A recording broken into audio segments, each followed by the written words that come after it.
Hello everyone, हम बात करने वाले हैं एसएससी जीडी 2025 का जो एग्जाम स्टार्ट हुआ है 5 फरवरी को। जो जितने शिफ्ट के क्वेश्चन हुए थे उन सारे क्वेश्चन को मैं लेके आया हूं और एक एक क्वेश्चन को डिस्कस करेंगे वीडियो में। तो चलिए शुरू करते हैं इस वीडियो को। और जो भी वीडियो को देख रहे हैं वीडियो में बने रहे, क्योंकि इंड तक मैं सारे क्वेश्चन बताऊंगा जो 5 फरवरी को सारे शिफ्ट में आए हुए थे। तो चलिए शुरू करते हैं इस वीडियो को। और जो भी अभी चैनल को नहीं सब्सक्राइब किए चैनल को सब्सक्राइब कर लें, ठीक है। अगर इस वीडियो में बात करें तो हम बात करेंगे कि जो भी क्वेश्चन इंपॉर्टेंट है उनके बारे में। 5 फरवरी के जो भी शिफ्ट के क्वेश्चन थे उन सारे के क्वेश्चन के बारे में बात करेंगे। और लेवल ऑफ पेपर देखेंगे कि पेपर का लेवल क्या था, किस सब्जेक्ट से कितने क्वेश्चन थे। सबसे पहला जो क्वेश्चन है जनगणना से पूछा गया था। जनगणना 2011 कर लीजिए, 2011 के अनुसार भारत का सबसे ज्यादा साक्षर राज्य कौन है। लिटरेसी रेट सबसे ज्यादा किसकी है, तो केरल की सबसे ज्यादा है, जो कि कितनी है, वो रखी गई है 94%। और भारत की औसत बात करूं लिटरेसी रेट या साक्षरता रेट जो है वो 72.98% रखी गई है, ठीक है। किस अधिवेशन में भारत छोड़ो आंदोलन पारित हुआ, किस अधिवेशन के अकॉर्डिंग भारत छोड़ो आंदोलन पारित हुआ। तो देखिए, भारत छोड़ो जो आंदोलन है उसकी शुरुआत 8 अगस्त 1942 से शुरू हुई थी। मुंबई में इसकी अधिवेशन की स्टार्ट हुआ था। अखिल भारतीय कांग्रेस ने इस कमिटी ने स्टार्ट किया था।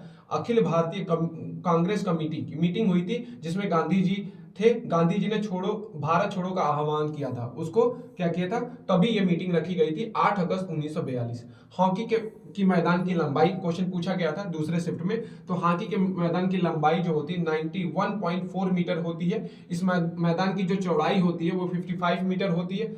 हॉकी के मैदान की आयताकार आकार का होता है, मतलब आयताकार का मतलब होता है रेक्टेंगल शेप का इसका शेप होता है, ठीक है, किसका, हॉकी का।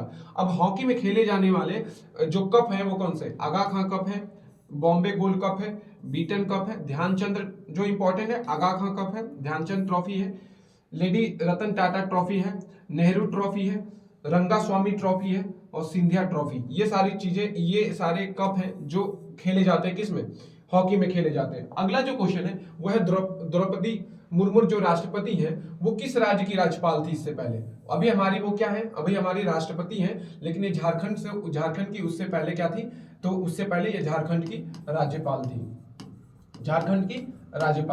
अगला जो क्वेश्चन है वो है प्रथम पंचवर्षीय योजना कब स्टार्ट हुई थी, तो ये स्टार्ट हुई थी 1991 में स्टार्ट हुई थी। पहला है 1991 से 1905 साल की ये योजना होती है, 1956 तक चली थी। दूसरी पंचवर्षीय योजना 1956 से लेके 1961 के बीच में।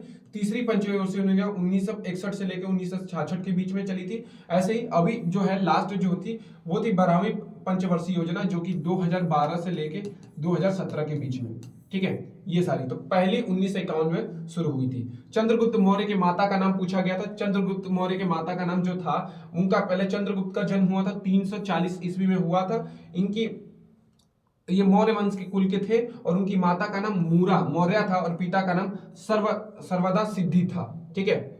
और इनके पिता की मौत उनके जन्म लेने से पहले ही हो गई थी। जब चंद्रगुप्त 10 वर्ष के थे तो उनकी माता मूरा का भी देहांत हो गया। 10 साल के बाद माता का उनका देहांत हो गया था और जब जन्म लिए तो उसी समय इनके पिता का भी देहांत हो गया था। अटॉर्नी जनरल किसकी सलाह देता है, तो अटॉर्नी जनरल किसको सलाह देता है, तो भारतीय सरकार को कानूनी मामलों में सलाह देता है, ठीक है। और इसका संविधान पूछा जाए कि अटॉर्नी जनरल का जो किस संविधान के अकॉर्डिंग ये है, तो 143 आर्टिकल के अकॉर्डिंग ये सलाह दे सकता है। अगला जो क्वेश्चन है, प्रधानमंत्री किसान सम्मान निधि योजना कब शुरू किया गया था, तो 14 फरवरी 2019 को शुरू किया गया था। 14 फरवरी 2019 को शुरू किया गया था। नरेंद्र मोदी ने उत्तर प्रदेश के गोरखपुर में 1 करोड़ से अधिक किसानों को 2000 की पहली किस्त प्रारित किया था, शुभारंभ किया था। 2000 किसानों को 2000 किसानों को देने के लिए बोला था, 1 करोड़ ऐसे किसानों को। 2011 की जनगणना के अनुसार किस राज्य में पुरुष और महिला की साक्षरता दर में बहुत ही कम अंतर है, तो मेघालय में ऐसा है कि जहां पे पुरुष और महिला की साक्षरता दर सबसे कम है। कुचलापुरा गांव किस नृत्य से उत्पत्ति हुआ है, तो वह है कुचिपुड़ी से उत्पत्ति हुआ है। शंको वंश के अंतिम शासक देवभूति होती की हत्या कब की गई थी, तो ये 73वें ईस्वी में इनकी हत्या की गई थी। अगला जो क्वेश्चन है जो आया था एसएससी जीडी के पेपर में वो है रायगढ़ दरबार के रामलाल जी को कौन सी पुरस्कार मिला है, तो पद्म श्री पुरस्कार मिला है। देखिए, जितने भी पद्म श्री पुरस्कार दिए गए थे शायद 111 लोगों को या 112 लोगों को पद्म श्री पुरस्कार मिला था। तो ये सारी चीजें आप देख लीजिएगा। टाइम आउट किस खेल से संबंधित है? तो क्रिकेट से संबंधित है। टाइम आउट क्रिकेट के खेल से सम्मिलित है। और इसमें अगर ट्रॉफी की बात करूं तो रणजी ट्रॉफी इसमें खेली जाती है, दिलीप ट्रॉफी पूछ सकता है, इसमें विजय हजारे ट्रॉफी इसमें खेली जाती है, देवधर ट्रॉफी, ईरानी ट्रॉफी और ऐसे करके बीसीसीआई कॉर्पोरेट ट्रॉफी भी होती है, सैयद मुश्ताक अली ट्रॉफी भी खेली जाती है। तो ये इंपॉर्टेंट ट्रॉफी है जो क्रिकेट में खेले जाते हैं। आगे बात करें इसमें तो 44वां संविधान संशोधन कब शुरू हुआ था? तो भारतीय संविधान का 44वां संविधान संशोधन 1978 में लागू किया गया था।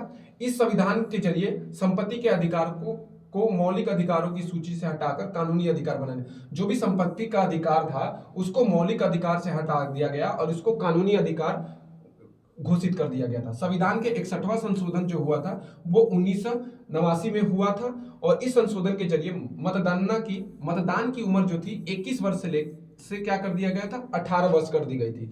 और 86वां संविधान संशोधन 2002 में लागू किया गया था और इस संविधान के जरिए शिक्षा के अधिकार को मौलिक अधिकार कर दिया गया था कि जो भी शिक्षा अनिवार्य है, कितने तो अनिवार्य है 12 साल के बच्चों के लिए, 4 से 12 साल के बच्चों के लिए शिक्षा अनिवार्य है।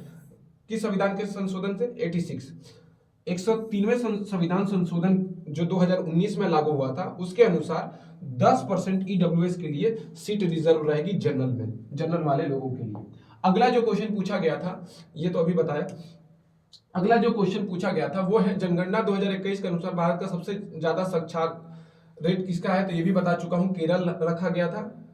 किस अधिवेशन में भारत छोड़ो आंदोलन पारित हुआ? तो मैं बता चुका हूं, भारत छोड़ो आंदोलन 8 अगस्त 1942 में पारित हुआ था। हॉकी से रिलेटेड जो भी ये कब खेले जाते हैं इससे रिलेटेड क्वेश्चन आया था। और अगला जो है आयोजन आयोग के अध्यक्ष कौन है? तो ये हमारे प्रधानमंत्री जी हैं। और सबसे पहले कौन था? तो प्रधानमंत्री जवाहरलाल नेहरू इसकी अध्यक्षता दिल्ली में शुरू की गई थी और उन्हीं ने इसको स्थापित किया था। रोजर बिन्नी किस खेल से संबंधित है? ये भी क्वेश्चन पूछा गया था। रोजर बिन्नी क्रिकेट से जुड़े हैं। अभी ये बीसीसीआई के कंट्रोल बोर्ड के जो है अध्यक्ष हैं, वर्तमान में यही अध्यक्ष है। भारतीय संविधान का आर्टिकल 42 क्या कहता है? तो काम की न्याय संगत और मानवीय परिस्थितियों और मृतक राहत के प्रावधानों के बारे में बताया गया है। ब्रिटिश ईस्ट इंडिया कंपनी के किस अधिवेशन में पारित किया गया था? तो ये चार्टर एक्ट 1973 के अकॉर्डिंग इसको पारित किया गया था। अगली जो इंपॉर्टेंट चीज है वो ये है कि पेपर का जो लेवल है वो पेपर का लेवल जो है मॉडरेट लेवल रखा गया है। मॉडरेट लेवल सबसे इजी जो चीज है वो हिंदी आ रही है। हिंदी जो है, वैसे तो सारे क्वेश्चन जो है प्रीवियस ईयर जैसे पेपर जो थे उसी तरीके से इस साल के भी क्वेश्चन पूछे जा रहे हैं। सबसे ज्यादा क्वेश्चन अगर मैं बात करूं तो मैथ का जो है कैलकुलेटिव पेपर है। मैं ऑलरेडी बता चुका हूं एक वीडियो में, जिसमें सीआई के क्वेश्चन, इसमें ट्रेन के क्वेश्चन और डिस्टेंस के क्वेश्चन पूछे जा रहे हैं। मैथ में सबसे ज्यादा सीआई के क्वेश्चन पूछे जा रहे हैं। कंपाउंड इंटरेस्ट के 3 से 4 क्वेश्चन पूछे जा रहे हैं।